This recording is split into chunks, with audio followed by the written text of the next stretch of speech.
ইফতারিতে আমরা সবাই বুন্দিয়া খেতে পছন্দ করি। মুড়ি মাখানোর সাথে একটু বুন্দিয়া থাকলে খেতে ভালোই লাগে। তো এই বুন্দিয়াটা আমি আজকে একটু ভিন্নভাবে বানাবো।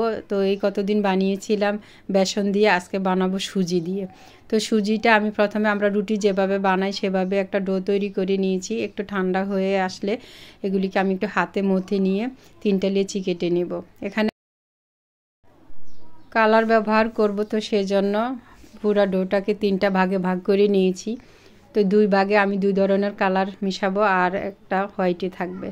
তো এখানে আমি রেড এবং গ্রিন কালার মিশিয়েছি। তো দেখুন মিশানোর পরে কেমন দেখা যাচ্ছে, কালারটা দেখেই কেমন যেন খেতে ইচ্ছে করছে, খুব সুন্দর দেখা যাচ্ছে। মনে চাচ্ছে যে এভাবেই রেখে দেই না বানিয়ে। তো যাই হোক, বানাতে তো হবে। তো এবার চলে আসলাম বানাতে। তো আমি যেন একটু সহজে বানিয়ে নিতে পারি সেজন্য আমি বেলুনের সাহায্যে একটু বেলে নিয়েছি একটু মোটা করে। তারপর একটা নাইফের সাহায্যে কেটে নিব। নাইফের সাহায্যে কেটে নিয়ে আমি আবার এগুলি একটা হাত দিয়ে ডলে ডলে একটু গোল করে নিব। তারপর যেন সহজেই বুন্দিয়াগুলি তৈরি করতে পারি সেজন্য নাইফ দিয়ে আবার একটু একটু করে কেটে নিব। তো কেটে নেওয়া শেষ হলে তারপর আবার এবার আমি এগুলিকে একটু হাত দিয়ে চেপে চেপে গোল করে নিচ্ছি। তো গোল করে নেওয়ার পরে এগুলিকে আমি নাইফ দিয়ে আবার কেটে নিব। 2-3টে একসাথে করে এভাবে কেটে নিব।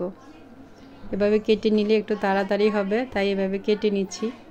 তারপর কেটে নেওয়া কিছু অংশ হাতের তালুতে নিয়ে এভাবে একটু ডলে গোল করে নিব। এই তো দেখুন কেমন হয়েছে। তো এভাবে একটু সহজে হয়ে যাবে। এভাবে আমি রেড ডোটাও এভাবেই বানিয়ে নিব এবং সাদাটাও এভাবেই বানিয়ে নিব। তো আমার বানানো প্রায় শেষ। তো দুটো পদ্ধতি দেখালাম, একটা হাতের তালুতে নিয়েছি আর একটা ফিরার উপরে রেখেই বানিয়ে নিলাম। তো দুটোই সহজভাবেই করা যায়, যার যেটা ভালো লাগবে ওভাবে বানাতে পারেন। তো দেখেন আমার সবগুলি বানানো হয়েছে। এবার আমি এগুলিকে ডুবো তেলে ভেজে নিব। এগুলি একটু মুচমুচে করে ভাজতে হবে যেন শিরাতে দিলে শিরাটা খুব ভালোভাবে টেনে নেয়। তো এই তো আমার বুন্দিয়াগুলি ভাজা প্রায় শেষ। তো ভেজে নিলাম। এবার আমি একটি কড়াই বসিয়ে দিয়েছি, 1 কাপ পরিমাণ পানি দিয়েছি পরিমাণ মতো চিনি, আর সুন্দর একটা স্মেলের জন্য দিয়েছি 2টি এলাচ এবং 1 টুকরো দারুচিনি।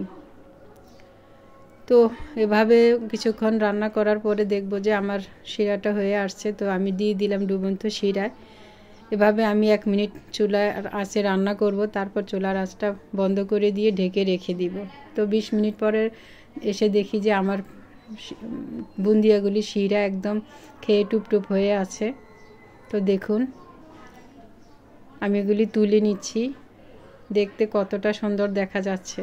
তো আমার এই ভিডিওটি যদি ভালো লাগে আমার পেজে ফলো দিয়ে আমার পাশে থাকবেন। আজ এই পর্যন্ত, আল্লাহ হাফেজ।